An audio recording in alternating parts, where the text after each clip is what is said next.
Oi, pessoal, bom dia, tudo bem? Feliz ano novo.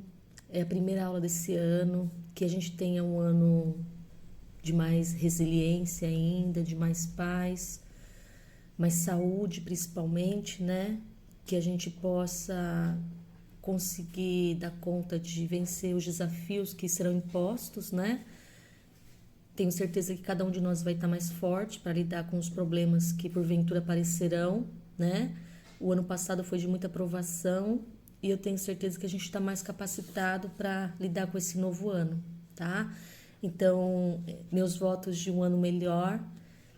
Antes de iniciar a aula, eu queria agradecer o esforço dos alunos que têm visto 2, 3, 4 aulas por semana. A ideia acho que é essa agora nesse momento, para quem quiser dar conta de não perder a escola, né? As aulas da apostila amarela estão praticamente terminando. A gente já deu conta de quase tudo, né? Falta pouco para terminar. E quando a gente voltar às aulas presenciais, vão começar as aulas dos cursos práticos de passes, de mediunidade. E infelizmente, quem não tiver assistido às aulas, infelizmente não pode participar dos outros 2 cursos, né? Então eu e a Beth estamos vibrando muito para que vocês dê conta de conseguir de uma forma ou de outra, ver essas aulas que faltam, tá bom? A aula de hoje são os capítulos 44 e 45, que continua falando sobre as grandes leis, né, que foram criadas para orientar a nossa vida. No ano passado nós falamos, no finzinho do ano, da lei da evolução, da lei da justiça, e hoje a gente vai falar da lei do amor. Nas últimas leis que a gente estudou, a gente viu a importância do trabalho, né? A importância do trabalho feito com amor, que automaticamente leva a nossa evolução. A lei da justiça ensina isso. A lei da justiça que a gente viu ensina isso. E quando a gente realiza as nossas atitudes caminhando para a nossa evolução, com trabalho, com suor, com dedicação, a gente vai caminhando mais perto de Deus, mais perto do plano que Deus criou para a nossa vida. E essa evolução ela só consegue ser atingida pelo trabalho, o trabalho incessante. Por isso que a gente está insistindo tanto para vocês conseguirem ver as aulas, que seria o trabalho de vocês nesse momento para caminhar para essa evolução, dando um salto a mais. E a gente consegue isso através dessa lei da evolução, que caminha para a lei da justiça, né? A gente viu também o efeito que a ação leva a diferentes reações de acordo com a ação que é praticada por nós. E o retorno dessas ações, quando são boas, elas voltam para nós através de coisas positivas e boas, quando essas ações levam aos outros alegria, aos outros que estão no nosso plano de convivência. Quando a gente promove alegria para essas pessoas, a gente consegue retornar com a gente ações positivas, né? Então, a reação vai ser boa quando a gente tiver uma ação positiva. E dentro do estudo dessas leis universais, quando a gente fala do amor, o amor genuíno, o amor verdadeiro, as coisas da vida, a tudo que a gente faz, ao valor que a gente dá de gratidão, a tudo que a gente vai alcançando de bom na nossa vida, a meta maior a ser alcançado é o amor, né? Pelo progresso que a gente tem nos diversos níveis da nossa vida, seja no trabalho, nos estudos acadêmicos, até num relacionamento que se desenvolve e fica harmônico, o progresso nos leva ao amor que a gente tem pelo que a gente conquista de novo, né, na nossa vida e por todos que estão à nossa volta. Em todos os setores da nossa vida, se a gente for ver bem, a gente caminha sempre para o amor, para a gratidão, para o merecimento. E, portanto, quem deseja alcançar de verdade a fraternidade e a solidariedade, o caminho sempre vai ser o amor.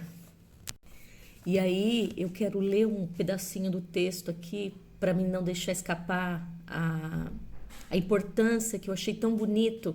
Então, assim, como que a apostila define o amor? Esse amor que eu quero que vocês entendam. Não estou falando do amor de um homem por uma mulher, do filho pela mãe. Aliás, eu acho que da mãe pelo filho é maior do que do filho pela mãe em alguns momentos da vida. Aqui, abrindo um parênteses, eu tô com meus filhos, um caminhando para pré-adolescência e o outro quase chegando lá, que a idade é parecida, e nessa época que o amor da mãe é testado, viu? Então eu diria que o amor da mãe é muito grande, né? Do filho, em alguns momentos, eu acho que ele desconfia desse amor, quando está na adolescência principalmente. Então, qual é a definição que o texto dá do que é o amor? O amor é um sentimento espontâneo e esclarecido que impulsiona a criatura a ser útil ao seu próximo, auxiliando na sua evolução, visando não somente o seu bem comum, mas o bem de toda a coletividade da qual faz parte. Então, olha que bonito. Então, para a gente desenvolver a lei do amor, a gente tem que expandir esse amor a tudo e a todos, né? Em todas as situações, em todas as necessidades. Quando a gente escuta um chamado de socorro de alguém, seja o que for, seja quem for ou o que for, e a gente se toca, ainda que a gente não tenha recursos materiais para ajudar, a gente está praticando a lei do amor de dentro para fora, não só por palavras, mas por sentimentos. Então, a lei do amor, o amor, na verdade, nessa explicação aqui, é algo espontâneo, que vem de dentro para fora. Um sentimento que a gente tem em relação ao coletivo, não ao amor de um homem por uma mulher ou de uma mãe por um filho, como eu estava falando, mas é o amor expandido por tudo e por todos, por todas as criações de Deus. E essa característica também a gente pode ver até no reino animal, né? As abelhas, as formigas, né? São grupos de compartilhamento de vida que, se uma não fizer o seu trabalho, vai gerar um problema que talvez afete a vida de todo o grupo, né? Assim acontece com as formigas, que cada uma tem a operária, a rainha e tantas outras funções dentro dessa hierarquia de seres tão pequenos, mas que, se eles não trabalharem em coletividade, que não seguindo a lei do amor, isso não vai acontecer, né? E assim é com a gente também. A gente tem que... O amor, ele vai ser a oportunidade de evolução plena, onde a lei de reação vai agir de uma forma transcendente, porque quando a gente agir com amor, a reação vai ser sempre positiva e sempre vai voltar para nós e se expandir através de nossos poros para todos que estiverem em contato com a nossa vida.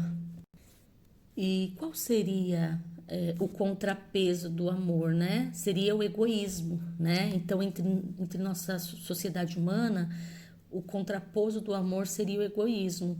E o egoísmo é o que cria as contradições em todas as atitudes, nos pensamentos, porque a gente também erra pensando, né? A gente também tem que purificar os nossos pensamentos, não só nossas atitudes e palavras, mas também os pensamentos. Então, o egoísmo estaria aqui do outro lado da balança, em contrapeso com o amor. Só que, inevitavelmente, o egoísmo, quando colocado em prova na vida de uma pessoa que vai repetindo esse comportamento dia após dia, ano após ano, inevitavelmente ela vai cair em algum momento na ideia da lei de ação e reação, e ela vai ter o retorno disso tudo. Assim como eu falei anteriormente, que quem age com amor de dentro para fora, sobre tudo, sobre todos, nas circunstâncias da vida, não sempre, porque a gente não é anjo, como eu falei em outras aulas, nós não somos perfeitos. Então, em alguns momentos, a gente não age com amor verdadeiro, vindo do interior, porque a gente tem algumas questões pessoais nossas, né? Mas fugir do egoísmo, né? O egoísmo genuíno seria o grande passo para ter uma vida mais plena, né? Porque quando a gente age com egoísmo, a gente acaba agredindo, prejudicando outras pessoas, né? E E mesmo que a gente alcance felicidade momentânea por algo que a gente tenha agido com egoísmo com alguém que nos traga algo de bom, essa felicidade ela vai ser, como o texto diz, usando a palavra efêmera, ela não vai durar muito, ela vai acabar logo, né? Porque ela não vai ter sido construída num solo firme, né? Então, quem age com egoísmo hoje, egoísmo exacerbado, diariamente em suas ações, nada mais vai estar buscando do que a sua própria infelicidade, né? Talvez lhe traga uma felicidade momentânea, mas o que vai estar esperando no final, pela lei da causa e efeito, é uma infelicidade absurda, né? Então, o egoísta muitas vezes é ignorante, é ingrato, não vê com olhos bons e com gratidão tudo que acontece à sua volta, né? Nós somos às vezes assim, né? Por mais que a gente não seja 100% egoísta ou ignorante, às vezes a vida nos testa e nos dá a oportunidade de agir assim. O que a gente tem que fazer na reforma íntima, que a reforma íntima é constante, a reforma íntima não acaba no final da escola. Depois, quando acabar a escola aqui, essa reforma íntima não vai ter acabado. A reforma íntima vai ter acabado quando a gente partir para outro plano e zerar essa conta aqui. Então, ela é diária, é constante, né? Só um minuto. E assim, os ganhos que a pessoa egoísta tem é a ingratidão, né? A ingratidão não, é o contrário quando ele age, ele tem o contrário da gratidão, que é o que a gente tem que ter. Ele tem a ingratidão. E essa ingratidão, esse egoísmo, vai fazer com que ele seja sempre ingrato, né? E por meio disso, ao longo do tempo, tudo que ele tiver obtido dessa forma será retirado dele através da lei da justiça, que a gente viu algumas aulas atrás. E assim, por mais que ele tente colaborar para ajudar outras pessoas, dentro desse círculo ele não obterá sucesso se ele não conseguir quebrar esse padrão de injustiça, de ingratidão, auxiliando de uma forma mais genuína o seu próximo. E assim a gente vai cair inevitavelmente, depois do egoísmo, na dor. Na dor porque quando a gente planta, a gente colhe. É um ditado antigo que eu, quando era criança, não entendia muito bem, mas depois a gente cresce e a gente aprende isso na paulada ali da vida, né? Então, a semeadura é livre, mas a colheita é obrigatória. Então, quando a gente fere alguém, inevitavelmente, em algum momento... O alarme do celular do meu filho, que barulho horrível, né? Mas eu já pausei lá. Então, quando a gente fere alguém, inevitavelmente a gente vai estar fazendo essa dor voltar pra gente em algum momento de uma forma muito mais severa, né? E mais cedo ou mais tarde a gente vai ser atingido por essa dor latente que a gente mesmo tentou provocar no outro, né? E a resposta disso vai ser o sofrimento pelo mal que praticamos a alguém ou até numa coletividade, há muitas pessoas juntas, né? E se a gente passar pela dor sem assimilar o sofrimento que ela nos impõe, essa dor vai se repetir muitas e muitas e muitas e muitas vezes. Então aí a importância de quebrar os ciclos. Às vezes quando a gente está num relacionamento, num trabalho, convivendo com o ente da família semanalmente, e isso causa em nós muitos danos, né? Que a gente pode dizer de presenças tóxicas, a gente vai estar revivendo essa dor, esse sofrimento inúmeras vezes, até a gente conseguir romper esse ciclo. Então, às vezes, a gente tem que olhar para a nossa vida com sabedoria, né? Porque senão essa dor vai se repetindo com mais e mais intensidade se a gente não conseguir quebrar esse ciclo. Na apostila tem uma frase de Emmanuel que diz assim: a aflição sem revolta é a paz que nos redime. Então, por mais difícil que seja, quando a gente está passando por uma situação difícil, momento às vezes, do final de semana agora, por exemplo, uma amiga minha chamou a gente para comer um hambúrguer. E por mais que a gente não esteja saindo muito, a gente acabou indo, né? Porque a gente tem as crianças e a gente achou que poderia ir. Quando a gente chegou lá, o lugar estava com a porta fechada ainda e começou uma chuva muito grande, que a água começou a vir para perto da guia e não tinha mais como pegar o carro. E meus filhos começaram a ficar com muito mau humor. Não era medo, era mau humor. E eu fazendo brincadeira, tentando driblar a situação, porque eu vi que a gente não estava em perigo ali. Só ia, ali era um lugar que a água era escoada, né? Tinha uma rua inclinada. E, e ali eu percebia que eu estava tentando sair daquela dor, daquele sofrimento que eles estavam sentindo de uma forma engraçada, né? Que realmente eu não estava me sentindo em perigo. E muitas vezes, eu estou usando esse exemplo bobo para dizer que, assim, às vezes, quando a gente está no meio do perigo, está numa situação de um perigo real, iminente, não adianta a gente se revoltar, né? Se revoltar nas questões mais idiotas da vida, né? A gente tem que ter, até nesses momentos, resiliência. Até nos momentos de aflição, não adianta ter revolta, né? Quando uma pessoa nos infringe o mal, ou é egoísta, ou é audaciosa, ou faz a gente ficar com raiva, não dê a ela o direito de tirar a sua paz, né? Ninguém nos aborrece se a gente não vê aquela atitude como um aborrecimento. Então a gente tem que aprender, de uma forma ou de outra, a serenar nossa vida, a deixar as coisas que acontecem no nosso dia mais leves, mais brandas, tirar o peso que elas têm. E só a gente tem o poder de fazer isso com a nossa vida, né? É um caminho que é difícil de ser alcançado, mas que é possível de tentar passar pela dor de uma forma mais leve, porque é ela que vai ensinar a gente a nos tornarmos pessoas melhores. Então a dor a gente tem que ver ela com sabedoria, porque essa dor que vai ser o remédio, o auxílio para a gente escapar de um sofrimento maior. Aí a gente entra numa outra parte aqui do texto que vai falar sobre o esclarecimento e ajuda aos necessitados.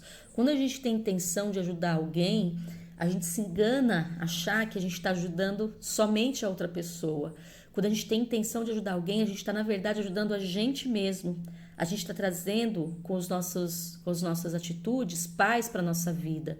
E dentro dessa ajuda ao próximo tem uma questão muito importante e fundamental para a gente estar consciente a todo momento, que a gente ajuda as pessoas não só com o que a gente tira de nós de forma material para dar, em forma de dinheiro, em forma de alimento, em forma de uma ajuda que necessite de dinheiro, né?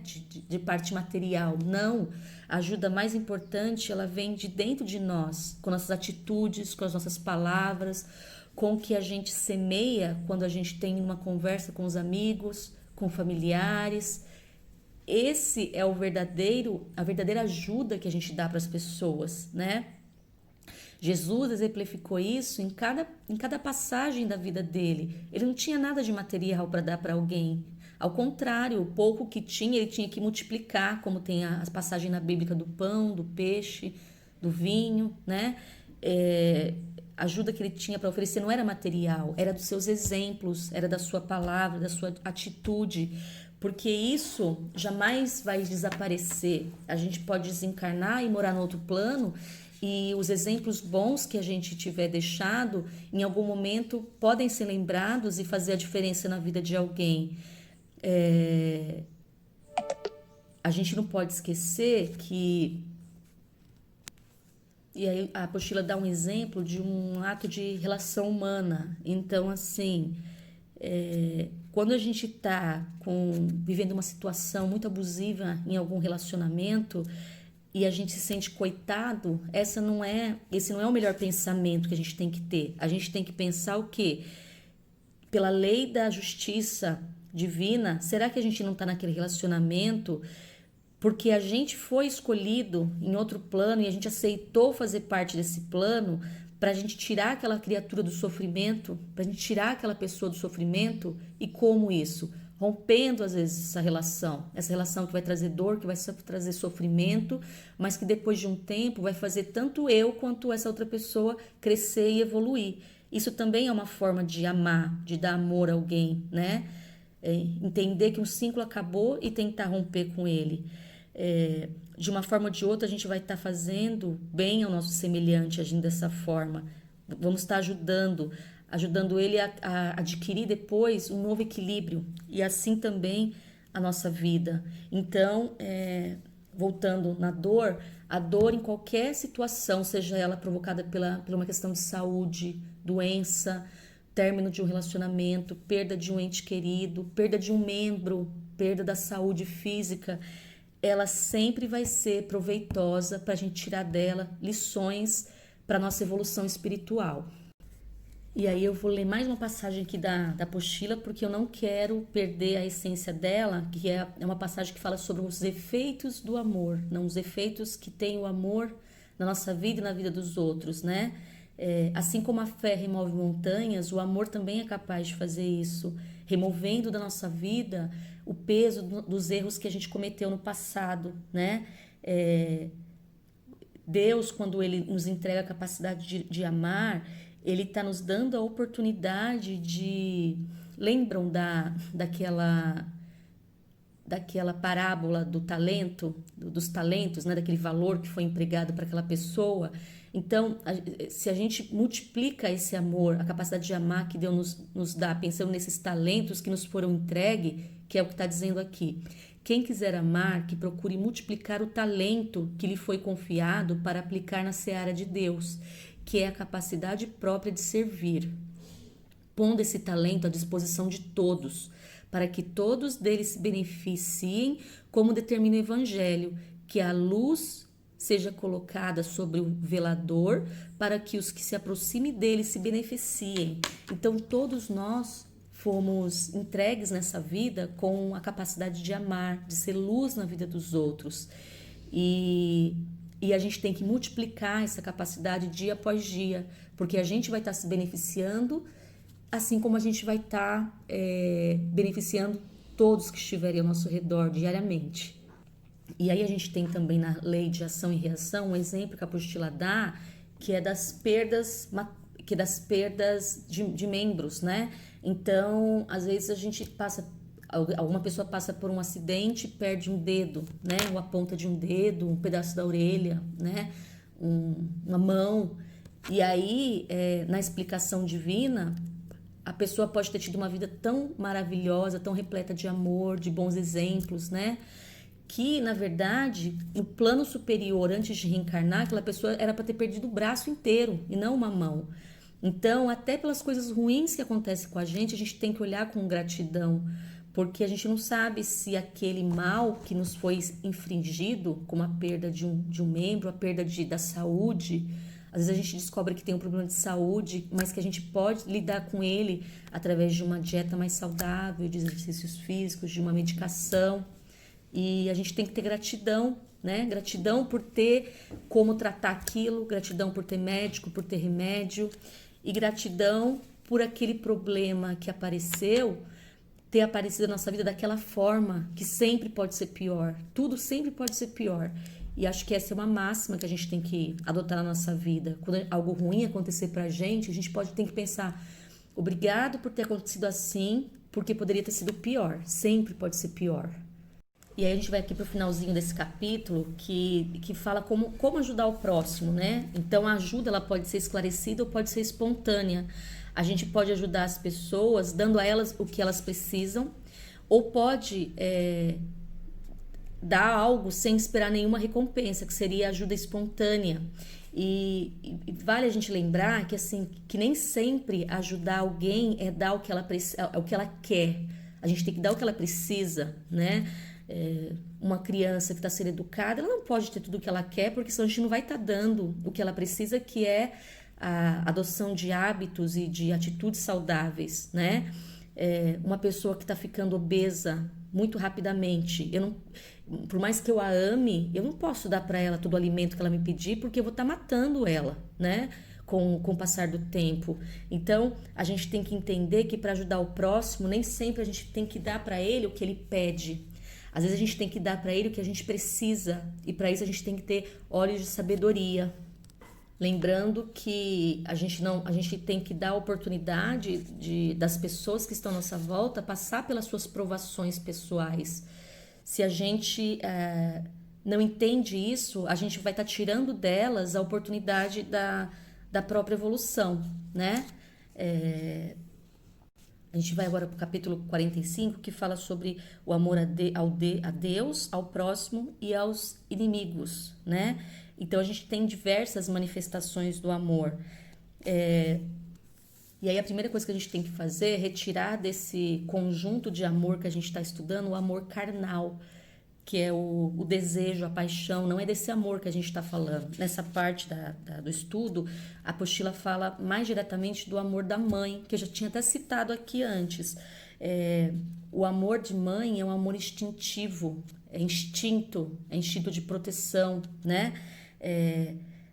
A natureza, quando ela faz com que um cachorro, uma cadelinha tenha filhotes, ou um leão tenha um filhote, ou mesmo nós que somos humanos, ele está visando a conservação desses filhos, que são criações de Deus. Nos animais, esse amor vai se limitar ao instinto de oferecer ao filhote aquilo que ele precisa materialmente para que ele sobreviva, né? Oferecendo ao filhote os cuidados necessários. Contudo, na natureza humana, quando a gente vira mãe, quando a gente gera um filho, a gente está ali provando o sentimento de devotamento. A gente devota meses da nossa vida carregando dentro da gente um outro ser. A gente está falando de abnegação, né? Quem aqui no grupo já é mãe e sabe o quanto a mulher abre mão na sua vida, nas suas escolhas, quando ela deseja se tornar mãe, né? Não é uma decisão que é tomada antes mesmo da gente conhecer tudo que nos espera depois de ter dado esse engate, esse start na vontade de ser mãe. E aí a apostila dá o exemplo daquela mãe que é abençoada com essa dádiva de ser mãe, e quando vira mãe, abandona seu filho, leva ele ao sofrimento, se abdica da função de educar, de dar o que ele precisa de necessário. Nessa situação, a criança que passa por essa situação, ela vai ser premiada depois pela lei da justiça, com tudo que ela conseguiu passar de sofrimento e ainda assim vencer. Já a mãe, em algum momento, ela terá esse débito abatido de sua conta, né, no plano espiritual, né? Então, a lei da ação e reação, o uso do livre-arbítrio vai estar sempre numa balança da justiça divina, né? Que a gente está falando das leis, da justiça, do amor, do trabalho. Essas leis vão estar sempre usadas nessa balança do equilíbrio da nossa vida. E a gente sempre tem que pensar com inteligência para fazer uso delas, para ter uma vida um pouco mais tranquila, né?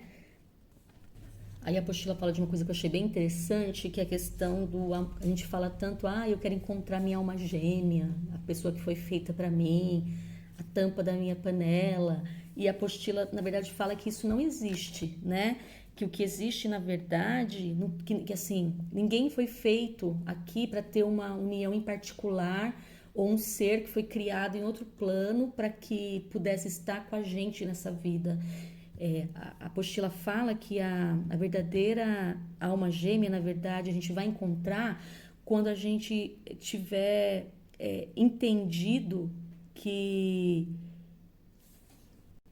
a alma gêmea será, na verdade, quando a gente encontrar na vida pessoas que, nesse trabalho de evolução constante do próprio espírito, vai ter alcançado um patamar igual. E eu não estou falando de uma junção de homem e mulher, mas seria uma relação com toda a humanidade, né?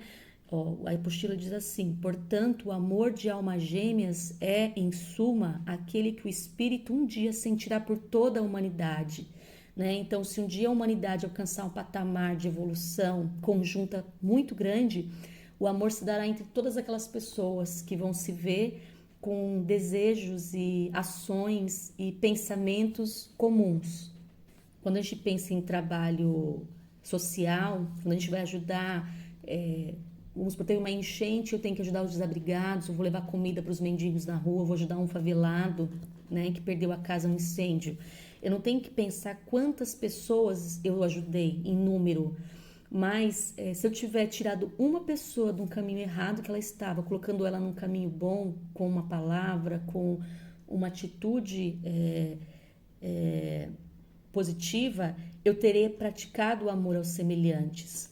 O amor à pátria, já o amor à pátria, que seria o amor aonde a gente nasceu, onde a gente vive, não é defender com unhas e dentes a nossa terra, mas é sim demonstrar esse amor cumprindo as obrigações sociais que a gente tem, trabalhando com justiça, com trabalho perante nossa família, perante nosso lar, pelo nosso ciclo, nossa sociedade. É assim que a gente demonstra um amor pela nossa pátria.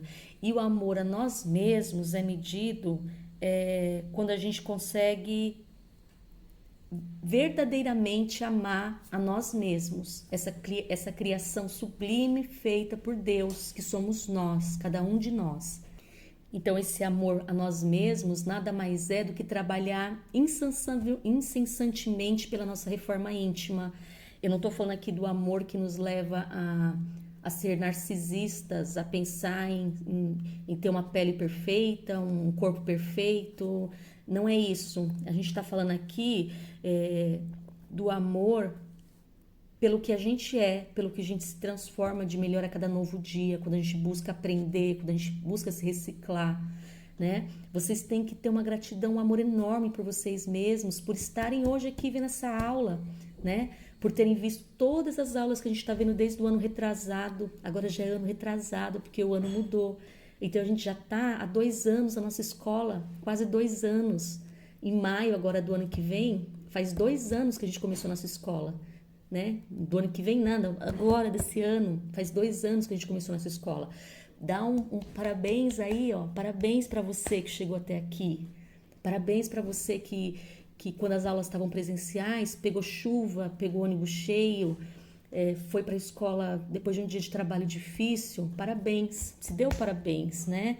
Isso é amar a si mesmo, é reconhecer que a gente está crescendo, que a gente está melhorando, e isso merece ser comemorado sempre. E aí a gente vai pro amor a Deus, né? Então a gente falou sobre o amor da mãe pelo filho, falamos das questões da alma gêmea, do amor à pátria, o amor aos semelhantes, o amor a si mesmo, e agora a gente vai ao amor a Deus. Então, tem muitas teorias que falam como a gente deve amar a Deus, como deve ser nossa postura. Tem gente que ama a Deus contemplando o nada, contemplando o céu. Tem pessoas que acham que precisam construir templos glamurosos, né? Não tem o templos feitos de ouro. A Igreja Universal tem igrejas enormes aqui em São Paulo, né? A Igreja Universal, a própria Igreja Católica, né? Que muitas vezes na história, quando a gente vai estudar a história da civilização humana, a gente vê a Igreja Católica enriquecendo às vezes à custa de muito sangue, né? De muito sangue que se ergueram aquela fortuna toda. Então isso não é amar a Deus, né? Deus não quer um templo exterior feito de ouro, Ele quer um templo dentro de nós. Como está aí na sua casa hoje o templo que você criou dentro de você mesmo para louvar a Deus, para que Deus possa agir de acordo com a sua vontade, para mudar a sua vida, né? Então assim, é desse templo que a gente tem que se preocupar. Esse templo que a gente constrói todos os dias dentro de nós mesmos, né? E a gente pode também adorar a Deus cuidando das criações que Ele deixou aqui na Terra. A gente pode plantar uma árvore, a gente pode lapidar uma madeira, uma pedra para tirar dessa forma bruta uma escultura. A gente pode amar a Deus dando uma aula, como eu estou fazendo aqui, como a Beth faz e tantos outros, ensinando as pessoas a se olharem com mais respeito, né? A se amarem mais, a evoluírem. Eu estou amando a Deus fazendo isso também. Quando eu me educo meu filho, eu estou amando a Deus, né? Porque eu estou dando para aquela pessoa, para mim mesma, a oportunidade de ser alguém melhor, né? Então, consequentemente, todo esse trabalho que eu faço comigo e com aqueles que estão ao meu redor faz com que essas criações de Deus possam ser aperfeiçoadas e assim eu demonstro a Ele o amor que eu tenho por Ele. Então, amar a Deus nada mais é do que amar ao seu próximo. Quem ama muito a si mesmo cai no egoísmo, que a gente falou lá atrás, que é o contrário do amor. O contrário do amor é o egoísmo, né? É querer tudo para si mesmo. Quando a gente ama a gente demais, a gente vira um egoísta, né? E, na verdade, quem quer amar a Deus precisa primeiro amar os seus semelhantes, ver as necessidades deles, tentar auxiliar no dia a dia, para que a gente esteja agindo com a lei da justiça diariamente em nossas vidas. Essa é a nossa meta nessa vida aqui. Amar ao próximo de forma genuína, de forma de dentro para fora, não numa abordagem onde eu preciso colocar numa rede social, num grupo de WhatsApp, escrever o que eu fiz, o que eu dei, o que eu falei, numa roda de conversa entre amigos. Não, é uma ajuda diária que a gente ajuda tanto o próximo que a gente não conseguiria nem falar tudo que a gente fez para outra pessoa, né? Se torna uma coisa corriqueira, uma coisa que faz parte da gente.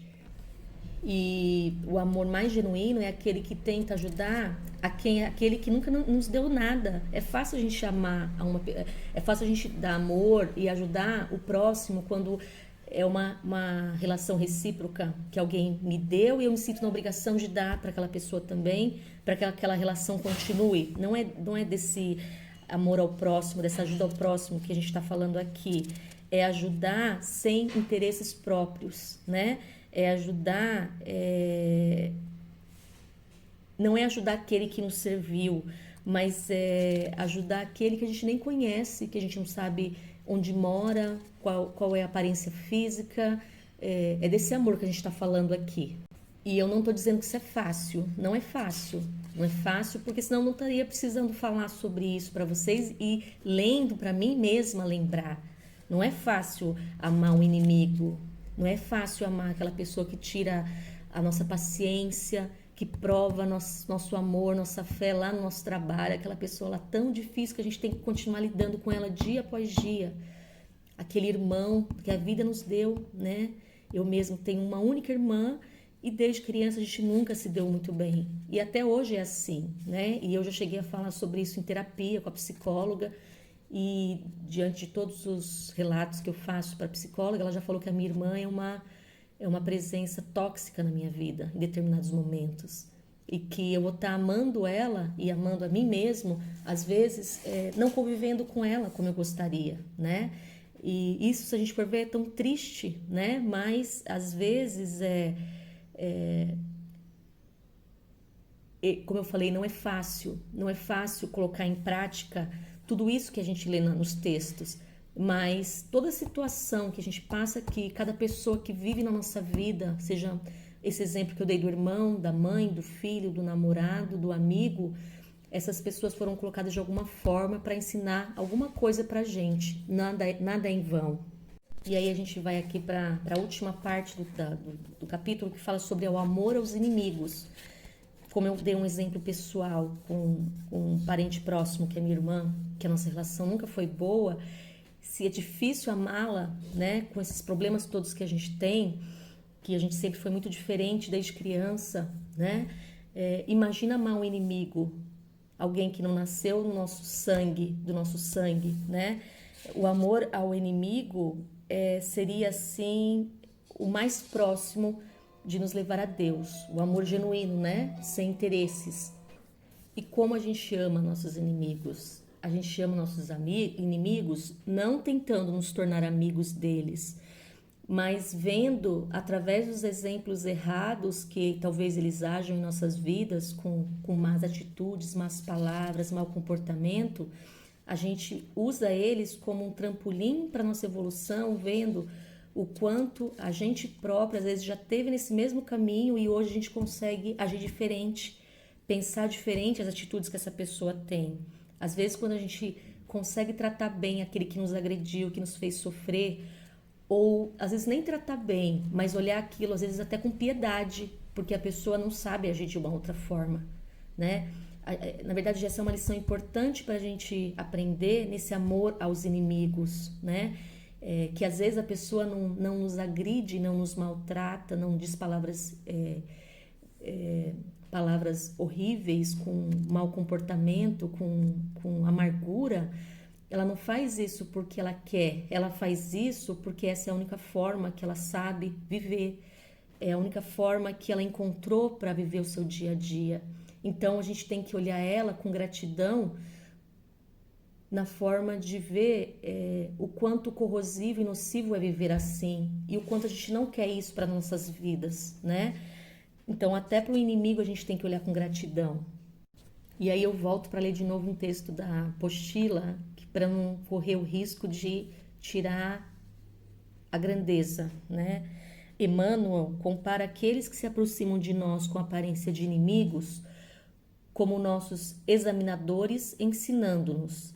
Devemos perceber desse modo os parentes difíceis e os amigos complexos, os adversários gratuitos e os irmãos desafortunados, tanto quanto aqueles que te apedrejam e te ferem, perseguem, caluniam, por examinadores constantes de teu aproveitamento nas ciências da alma, de que os mensageiros divinos se fazem como nossos instrutores abnegados na luta cotidiana. Cada um deles, hora a hora, te examina o grau de paciência, de serviço, de caridade, de benevolência, perdão e de fé viva, bom ânimo e entendimento, e lembrando-te de que o próprio Cristo sofreu ironia e espancamento entre eles, um dia na cruz. Acerena-te na banca das provas em que te encontras, aprendendo a valorizar em teu próprio favor o poder da humildade e a força da compaixão. Então, quem nos inflige o mal, quem nos diz palavras de baixo escalão, quem nos faz sofrer diariamente, na verdade, nada mais está nos dando do que a oportunidade de ver o quanto ele é inferior a todo o progresso que nós mesmos já alcançamos, né? Então ele é a prova viva, ele ali é um exemplo que Deus está nos dando de avaliar, de medir o quanto a gente já foi capaz de crescer em relação àquela pessoa. Então o verdadeiro amor por essas pessoas é tirar do nosso coração a amargura, o ódio, o rancor, o desejo de vingança que a gente tem às vezes por essas pessoas. Respira fundo, esquece, sai daquela situação, vai para outro lugar, caminha, sai daquela situação. Depois de sair daquela situação, volta para ela sozinho, com um pouco de paz, faz uma leitura antes, né? Vocês têm agora várias leituras edificantes salvas no celular das aulas que a gente leu. Vocês têm vários exemplos de como fazer a abertura, o encerramento do Evangelho no Lar, que estão gravadas no celular. Deixa guardada uma delas aí, que eu e a Beth fizemos. Vai ouvir uma delas nesse momento de raiva, para para amenizar os pensamentos de revolta, de vingança, e entender depois com a cabeça fria por que a gente passou por aquela situação com aquela pessoa que a gente acha que é nosso inimigo. Na verdade, Deus está dando uma chance para a gente se examinar a si mesmo, né? Aí a gente vai aqui para o finalzinho, que fala sobre a lei do amor e da justiça frente às intercessões espirituais. Então, de acordo com a vida que a gente tem, até o plano espiritual às vezes intercede por nós, nos dando pessoas de difícil convivência para que a gente possa ter um salto, né, nessa evolução. Ou às vezes nos colocando numa situação de dor, de doença, de renúncia, para a gente ali, na lei da justiça, que por algum motivo me fez passar por aquilo tudo, que eu consiga com o trabalho e com amor ter mérito para passar por aquela necessidade que eu tinha para evoluir, né? O nosso espírito nunca vai passar por uma situação ruim por um erro do plano espiritual. Isso não acontece. se eu não tivesse que passar por aquele problema, eu não estaria passando. Então, até os problemas que a gente passa, a gente tem que olhar com gratidão, porque aquele momento difícil sempre poderia ser pior, né? Sempre poderia ser pior. Se eu tive uma enchente e eu perdi os meus móveis, eu poderia ter perdido a minha casa poderia ter caído, todas as paredes, e eu podia ter morrido com toda a minha família, né? Uma amiga minha, ela mora numa rua próxima a Carlos Caldeira, e na rua dela, poucas casas são sobrados como a dela. E ela perdeu tudo naquela última enchente que teve, que passou na televisão, os carros boiando aqui perto, né? Na Carlos Caldeira. E ela falou, e ela me disse que naquele dia, depois que a água baixou, os parentes foram para lá ajudar. Ela é japonesa, então eu sempre acho que os japoneses têm um círculo de amizade mais forte. Naquele mesmo dia, a família foi ajudar.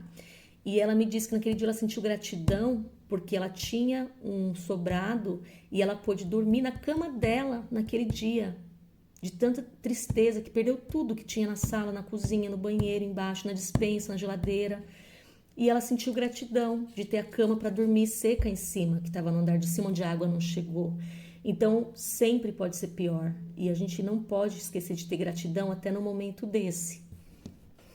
E aí a gente vai chegar numa parte que a gente já comentou algum tempo atrás, que assim, quem ama de verdade a si mesmo e aos seus semelhantes, seja ele quem for, conhecidos ou desconhecidos, amigos ou inimigos, porque como a gente falou aqui agora há pouco, o amor ao inimigo é nada mais do que olhar a ele com compaixão e tentar vê-lo como essa mola propulsora que nos levará à nossa própria evolução, né? E o verdadeiro amor, na verdade, é entender que a gente é parte disso e que a gente não pode fugir daquilo que Deus propôs dentro do nosso plano evolutivo.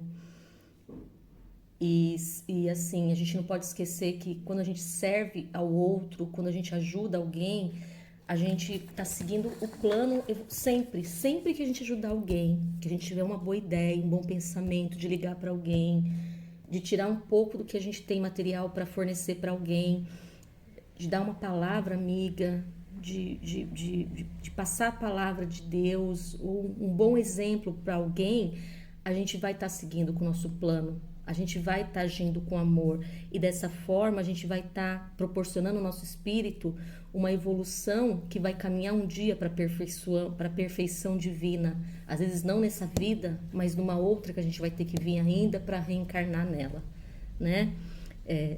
Deus precisa fazer intercessões em nossas vidas para que o seu plano se cumpra para a nossa vida, para que a gente consiga agir com mais fraternidade, com mais solidariedade, né? Se Ele não nos der provações, de outra forma, a gente não vai conseguir subir a planos mais elevados, né? E a gente, como eu falei, insisto aqui, a gente tem que ter gratidão por tudo que nos acontece, porque sempre pode ser pior. E eu vou deixar aqui, antes da aula acabar, uma ideia de algo que eu mesma adotei para fazer com a minha família. Agora, no final do ano, eu vi uma amiga minha que ela colocou no history dela do Instagram uma foto de um pote da gratidão, que foi um vidrinho que ela pegou na casa dela, um vidrinho qualquer com tampa, e ela pegou esse vidrinho e sempre, no ano passado inteiro, ela colocava nesse potinho um papelzinho dizendo algo de bom que aconteceu na vida dela. Seja ter um convênio ou ter um médico da família, uma UBS próxima para poder passar numa consulta médica, para ter uma casa para morar, uma pequena viagem que era um sonho que foi realizada, porque a gente, com a lei do trabalho, a gente tem que se dar o direito de quando eu quero bens materiais melhores, eu não estou sendo egoísta. A lei do trabalho e da justiça está me permitindo ter aquelas coisas, né? Eu não preciso abrir mão como alguns santos fizeram, de todos os bens materiais que eu tenho para me ser uma pessoa melhor. Não é isso, né? Então, assim, a gente pode querer ter e a gente ter gratidão por ter alcançado é também um bom caminho. Então, eu deixo aqui a ideia de vocês fazerem isso esse ano. O ano passado foi tão difícil. esse ano vai ser melhor, eu tenho esperança. A gente já começou melhor porque a gente está mais forte.